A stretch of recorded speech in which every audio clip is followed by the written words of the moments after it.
Você gostaria de saber exatamente o porquê que a sua empresa não vende mais? Além disso, você gostaria de saber qual o posicionamento estratégico o seu produto ou serviço precisa ter para que a sua empresa consiga atingir todo o seu potencial em vendas? Então vem comigo nesse vídeo que eu vou te mostrar o passo a passo de como fazer isso. Você já parou para pensar que toda venda é a promessa da solução de um problema? Para que se tenha um negócio de fato, é preciso ter venda. Ou seja, sem vendas, você não tem um negócio. Logo, para conseguir vender um produto ou serviço, é necessário resolver o problema de alguém de tal forma que essa pessoa esteja disposta a te pagar por isso. Se você ainda não tem um negócio, antes de pensar na solução, pense em um problema que uma série de pessoas possa ter e como a sua empresa pode solucionar essa dor de um potencial cliente. Contudo, não basta apenas solucionar o problema uma única vez. Se isso ocorrer, você ainda não tem um negócio duradouro. E aí você tem que pensar em resolver um problema de muitas pessoas, várias vezes, de uma forma que só a sua empresa resolve e que seja algo urgente para essas pessoas. Muita gente acaba negligenciando a sua estratégia por focar apenas no desenvolvimento de um produto. E antes de falar no produto, você precisa pensar no problema que ele resolve. É preciso construir a estratégia empresarial e isso tem tudo a ver com vendas. O produto, assim, é uma consequência da visão da empresa ao utilizar uma determinada estrutura que eu vou explicar para você agora. Eu já falei muito no vídeo a palavra problema, mas é exatamente para que você se fixe nessa palavra. Você deve sempre focar em solucionar esse determinado problema que você identificou. Eu vou compartilhar minha tela aqui com você para te mostrar isso de forma bem organizada e simples. Vem comigo. Inicialmente, você deve responder a essas 4 perguntas. A primeira delas é essencial para todas as outras. A pergunta número 1 é: qual problema de fato eu estou resolvendo ou quero resolver? A segunda pergunta passa pela identificação de quem tem esse determinado problema, ou seja, que tipo de pessoa possui esse problema e como que eu posso identificá-las. A terceira pergunta envolve aspectos de confiança na sua empresa. Ao resolver esse problema, eu consigo gerar a confiança de que o que eu faço resolve o problema de forma plena e satisfatória? E por último, mas não menos importante, é avaliar o valor que eu pretendo cobrar. Poderá ser aceito dentro do mercado? Qual o posicionamento estratégico eu vou utilizar para precificar os meus produtos? Uma frase que eu gosto bastante é: não procure clientes para seus produtos. Faça produtos para seus clientes. E vamos a alguns exemplos para você entender isso de forma mais prática. A gente tem o caso da Blockbuster e da Netflix, que num determinado período acabaram sendo concorrentes diretos. Isso para muita gente faz sentido e é uma história amplamente divulgada.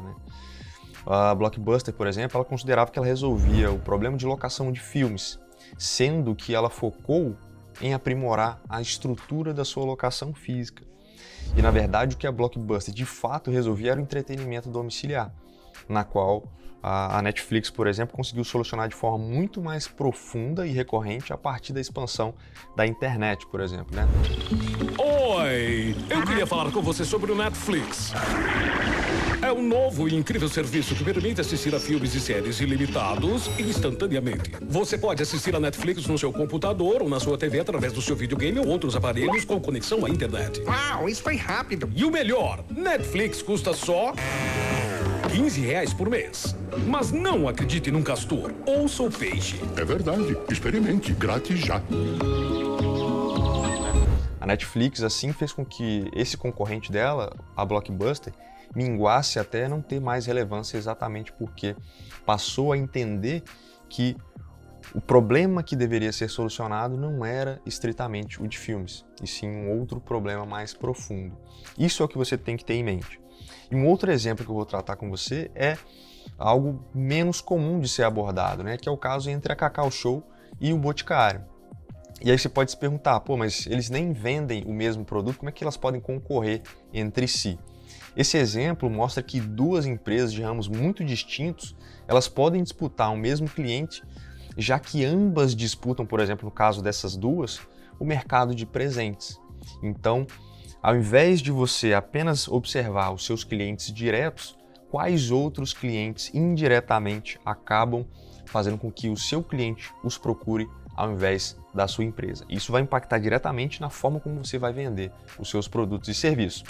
E a gente já falou de muita coisa e você deve estar se perguntando, por exemplo, mas como é que eu coloco tudo isso em prática, né? Eu vou te falar isso agora de uma outra forma que você vai entender bem prática como que isso pode ser colocado dentro da sua empresa.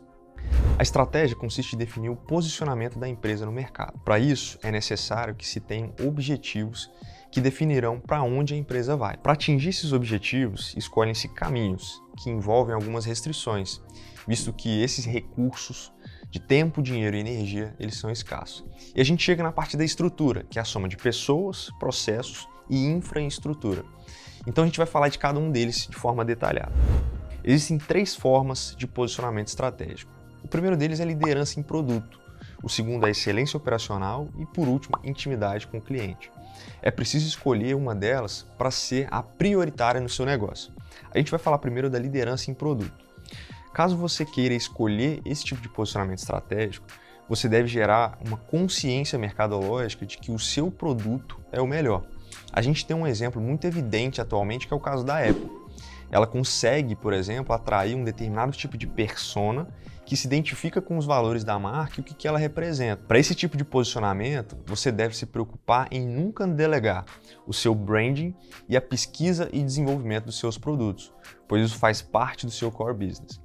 A sua marca deve gerar um sentimento de pertencimento de tal forma que você tenha seguidores e não apenas clientes. Já com relação à excelência operacional, é preciso ter uma gestão de custos de forma extraordinária. 2 exemplos clássicos desse posicionamento são a Coca-Cola e o McDonald's. O foco delas é atender muita gente o mais rápido possível.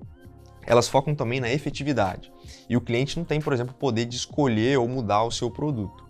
Falando agora do terceiro tipo de posicionamento estratégico, que é a intimidade com o cliente, a empresa se adequa ao cliente. Isso quer dizer que é preciso ter uma equipe comercial, por exemplo, altamente qualificada e desenvolver projetos individualizados de acordo com os problemas específicos de cada um dos seus clientes.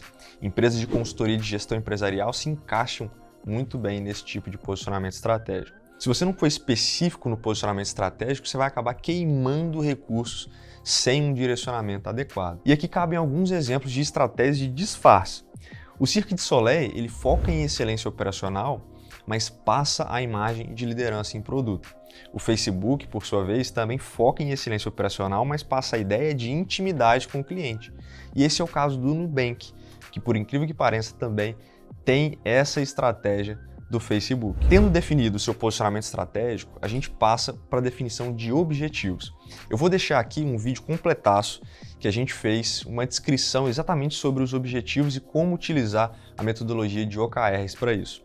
Com os objetivos definidos, você precisa não só pensar no que fazer, mas principalmente no que não fazer. Quando você está numa encruzilhada, por exemplo, você precisa escolher um determinado caminho e ao fazer isso, automaticamente você está excluindo o outro caminho. Isso faz com que você tenha a possibilidade de focar em apenas uma das posições que você gostaria de ocupar. E por último, chegamos na estrutura, que envolve pessoas, processos e infraestrutura. Nem todos os negócios exigem as pessoas mais qualificadas.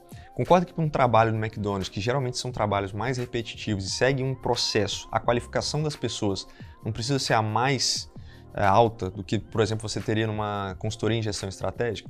Por isso, saiba escolher o tipo de profissional que você quer buscar para o seu negócio. Além disso, os processos é que dão liga em tudo que você vai fazer na sua empresa. Para vender mais, é importante criar um processo de captação, nutrição e conversão de leads. Existem algumas ferramentas que eu vou deixar aqui, que é o caso do HubSpot, Pipedrive e RD Station, que você vai conseguir definir a estrutura perfeitamente dos seus processos de venda e saber quais são os recursos comerciais que você tem que utilizar para gerar novos clientes e continuar nutrindo os antigos. Para que isso funcione bem, pense bem em qual infraestrutura de custos, equipamentos e materiais serão necessários para que a sua estratégia, objetivos, caminho e estrutura funcione e te faça vender mais. Gerar mais vendas é um processo natural para quem consegue responder a todas essas perguntas que estão aqui no vídeo, né? E principalmente quem consegue solucionar grandes problemas para o maior número de pessoas. Faça o seu dever de casa e baixe o material complementar que está aqui no link da descrição para fazer o seu negócio crescer, gerando cada vez mais vendas. Se esse conteúdo te ajudou de alguma forma, compartilhe com alguém que certamente irá ajudar muitas outras pessoas. Meu nome é Bruno Rigamonte e esse é o canal Gestão na Prática. Um abraço e até mais.